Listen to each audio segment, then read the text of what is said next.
Shalom, shalom peuple de Dieu, Zambé Apambola Bino, c'est votre humble serviteur, le fils du retour à la parole, le pasteur Onésime Bopé de la Seka Seda Rapide. Zambé Apambola Bino, Yonde Kozo Landabiso, Bisika Nyonso Zali, Zambé Azalana Yo, Toyeli Susu, Liboso Nabino, émission Nabiso Ezali intitulée que la Bible parle. Toko bakisa iloko mokote, toko longo iloko mokote, toko tika la nakati ya makomi. Avant tokende, tozo pesa communiquer ya que ACK Seda Rapide, tozana prière, pe service, ya délivrance dans le mariage. Ndekonanga yaka, tozalina avenue 2000, Wiley 103 na Seda Rapide, ofani na Seda Rapide, yakolanda mate na biso ndekonangai. To sambeli avant to kende na matin na biso nzambe to pesi merci pour pesi biso occasion ya ko se retrouver na après-midi ya lelo ezana makasi na biso te mokonzi na lola ezangolo na yo na tiki bande ko nyonso bakolanda biso nzambe nyonso bakoyoka epesa bango pe bonheur epesa bango mato ya molimo vina bango échanger à travers matéo na kombo na Yesu amen. Ndeko na ngai lelo tozo lobela si la délivrance dans le mariage. Mariage ezali nindeko, libala ezali terrain très glissant qui a deux choses, qui a la vie ou qui a la mort, qui a encore le bonheur ou bien qui a la malédiction. Mariage ne yango wana. Mais nangu nzambe, ndenge nzambe asala mariage, asala yango ezala bonheur pour na baki. Soki otali nzambe na bolingo na ye ya bonzambe azui mobali acheye na jardin d'Éden. Soki otangi na Genèse chapitre 2 verset 7 tina verset 27 okomona ke nzambe tanga sali mobali acheye na jardin nzambe achiaki ye biloko achiyelaki ye biloko nyonso banyama bambisi nyonso ezalaki. Soki otangi na Bible okomona ke il y avait ma maille ezoya na jardin d'Éden pour arroser. C'est pour dire que Dieu voulait le bonheur entre l'homme et la femme. Tant Nzambe a continué na mobali aye komona ke mobali akoki kozala ye moko na jardin d'Éden te. Il faut na salela ye mosungi. Aye koblalisa mobali pongi abimisi kote ya mobali asali nango mwasi. C'est pour dire quoi? Na makanisi ya nzambe asalaki ke mwasi na mobali il faut bazala eloko moko. Soki nzambe atalaki unité ya mwasi na mobali te mais na kokaki kozwa mwasi na kote mosusu aye na ye ekosangisa ye mais abimisi ye na nzoto ya mobali pour que bazala eloko moko. Ndeko na ngai tanga na Genèse chapitre 2 17e verset jusqu'à 27e verset okomona l'origine ya mariage ezali nzambe. Muto asali que mariage ezala, le père du mariage c'est Dieu. Même biso bakiase ya mukili ndenge tozaboye avant ya kobala ndeko il faut kotuna nzambe. Lelo tolingi tolobela d'abord sur l'amour qui est entre l'homme et la femme. Totalisi origine ya libala et outi pa na nzambe. Si ko tolingi tolobela sur l'amour, est-ce que libala na bino bozo tambola na boliko? Est-ce que na libala na bino vous êtes unis? Est-ce que na libala na bino bozali loba moko? Tozali kotanga Genèse chapitre 24 tobani na verset 1 okokitati na 25 menga na zo banda na verset 22 ti na 24e verset. Bible et le Bible. L'Éternel Dieu forma une femme de la côte qu'il avait prise à l'homme et il l'amena vers l'homme. Et l'homme dit, cette fois, celle l'os de mes os, chair de ma chair, celle-ci qu'on l'appellera femme, car elle a été prise de l'homme. C'est pourquoi l'homme quittera son père et sa mère et il s'attachera à sa femme et ils deviendront une seule chair. Zambetanga sali mwasi aye na mwasi epa ya mobali mobali alala ki pongi soki bolandi maloba oyo mobali azobimisa envers mwasi, c'était les paroles de l'amour. Azolobake, voici l'os de mes os, chair de ma chair, on l'appellera femme. Mobali, ndenge nzamba keleyo, il faut d'abord le loki ya liboso, olinga mwasi na yo.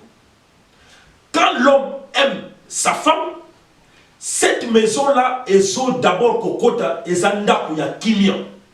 Na bolingo, ekozala, kimia ekokota, na katia bolingo, vérité ekoya, na katia bolingo, unité ekozala, na katia bolingo, transparence ekozala. Mais mabala mususo tozo mona lelo, mobali, azolinga mwasi na ete. Tant que tu n'aimes pas ta femme, ozo benda milimu ya libanda, ya division, milimu ya divorce, milimu ya séparation et kokota. Lelo tozo lobela sur l'unité dans le mariage et l'amour dans le mariage. La première des choses, l'homme doit aimer sa femme. Parce que moi si wana a outi libanda te, elle a été prise na côte na yo. Et loko yezali nzoto na yo, ndenge na ngana zabui. Nazo musapi na ngayo na kata yango na bwaka yango, et kozala pasi yangai moko. C'est pour cela, Dieu nous demande, nous les hommes, la première des choses, c'est d'aimer la femme à qui Dieu t'a donné pour azo uta na mipanzi na yo. Linga mwasi na yo na motema mobimba. Na sewa na soko otangi na 23, Bible zolo ba les choses que l'homme dit, voici cette fois-ci l'os de mes os et chair de ma chair. La femme n'est pas ton ennemi. La femme n'est pas quelqu'un à cacher la vérité. La femme n'est pas ndenge batu mususu balobaka ke koliana mwasi koliana ndokite nde konangai. Mwasi na yo azamu panzi na yo azali ndokite azali mutu ya yo na ye bozala eloko moko linga mwasi na yo na motema mobimba. Verset 24 et 23 et l'obibo. On l'appellera femme car elle a été prise de l'homme. C'est pourquoi l'homme quittera son père et sa mère et il s'attachera à sa femme et ils deviendront une seule chair. Ndekonangai mwasi na yo azali camarade na yo. Mwasi na yo azali moninga na yo ya kotambola na ye. Même toi madame, ton mari azali mutu akobombe na secrétaire, l'unité dans le mariage. Ça, c'est quel mariage? Vous dites que nous sommes l'homme et la femme. Moi, c'est Azana Yaye compte. Mobile Azana Yaye compte. Moi, c'est Alakisaka. Mobile Mbongote. Mobile Alakisaka. Moi, c'est Mbongote. Ça, ce n'est pas le mariage. Dans l'image de Dieu, Nzabetanga Kelaki Libana, à mon aki bango divisé, a préféré qu'il y ait moi si na katia mobali pour que ma kamu nyos bokosala na vie et zala eloko moko. Ngai ndenge na zaboye avec ma femme nous sommes un. Ndeko. Comme j'aime ma femme, je la respecte, je marche avec elle, je la dis tout. Ayebi que mon mari a ça, mon mari n'a pas ça. Au comment mon mari a zoké kobenga na chambre, azope sa code ya mbongo tindeli famille na ye na Congo, moi si na ye na salon. Ozo bomba ponani. Est-ce que dans ce mariage il y a l'unité? Tant qu'on a quatre mariage unité exaté, bozo benda Satan. Ya mona wana zo mona ba divorce. Quand il y a un mariage où il y a l'unité, où il y a l'amour sincère, où il y a la transparence, et ça est difficile pour diable à Koko Sabine. Même moi, c'est que personne ne vous trompe. Si elle envoie quelque chose à ses parents, d'abord elle appelle sa kanganga na kekotina. Ndeko yoko sala ya mote, siko ya yo libala ezaka libala ya Congo. Po ba mona bino na tongo bobimi, moi sa pelisi ya yemutu ka ke, mobala pelisi ya yemutu. Libala ya bitumba, libala ya problème, libala ya koswana. Pourquoi bozo sala biloko mwana? Parce que votre mariage n'a pas l'unité.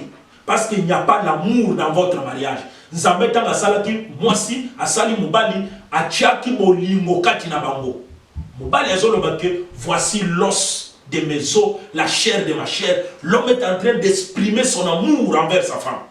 Et Nzamba no baki batu nyonso wana mibale bakozala lisusu batu mibale te bakomi nzoto moko. Est-ce que yo na mobali na yo boza na unité?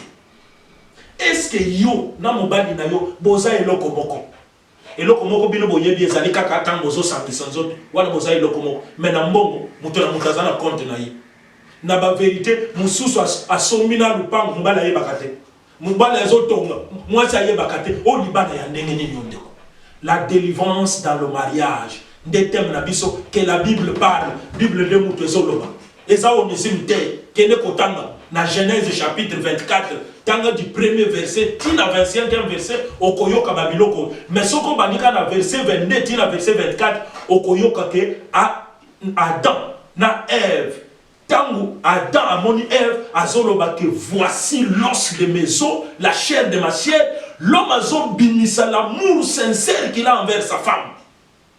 Et nzamba zoya koloba ke bango mibale bakozala lisusu bato mibale te bakomi eloko moko. Est-ce que yona mobali na bozala eloko moko? Basi ya poto. Ba mibali ya poto.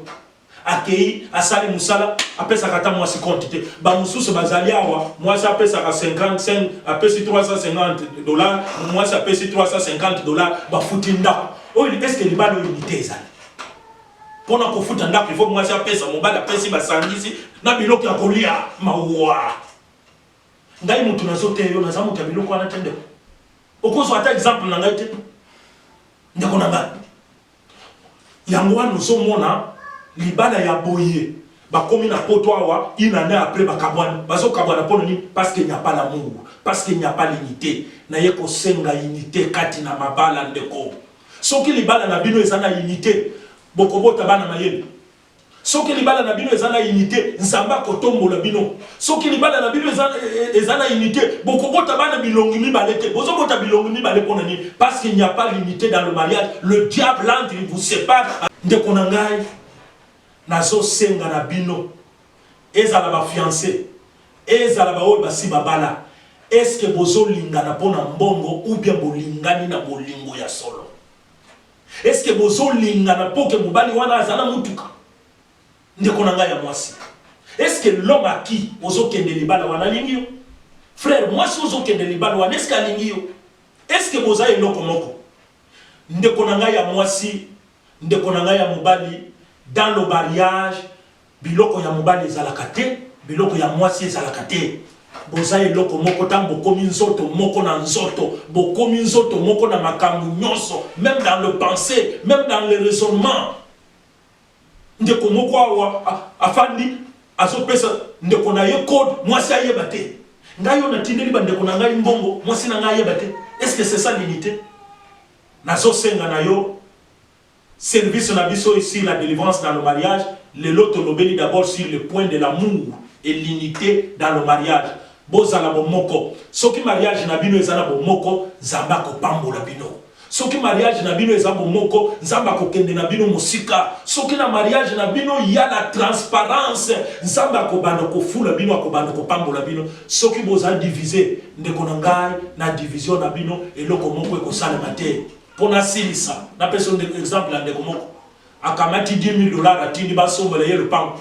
mwasi ayebite pona nini po baza d'abord compte mibale yo mwasi oya poto oyo lingola kisa mobali bongo te siko libala na bino eza place libala ya boye mokolo nzamba koya eza pasi po nzamba zo bino pona nini parce que vous n'êtes pas unis quand vous seriez unis même mokolo nzamba koya boko kende bino mibale quand vous êtes divisés c'est le Satan qui est au milieu moko akotika na mususu akei frère atindi 10,000 ekoi na maboko ya ndeko ya mwasi ya mobali ndeko wana akei asali ba démarche na ya ke Europe akei kofanda kuna abandi kotunu ya natinda timbongo ya 10,000 bosomba lupamba leo leki na yo asi asali ba démarche akei frère azoko kata ko betele mwasi na ye solo te po salaki yango yebisaki mwasi na yo te. Ce soir c'est le pasteur Onésime de la CK Sedarapi, le fils du retour à la parole, nazo senga nabino l'unité dans le mariage.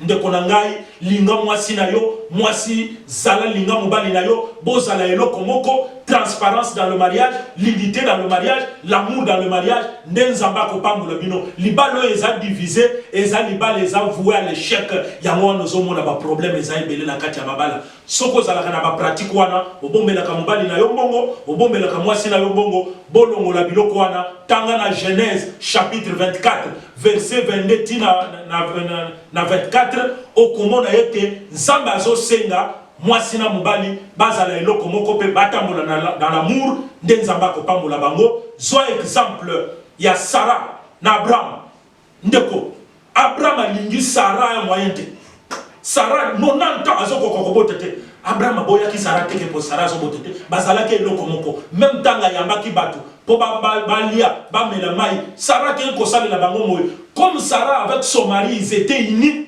ozomona Sarah azosala makambo avec la joie parce que c'était c'était l'amour qui était dans l'unité, c'était le mariage qui était dans l'unité et dans l'amour, Dieu les avait bénis. Vous avez besoin de la bénédiction dans votre mariage.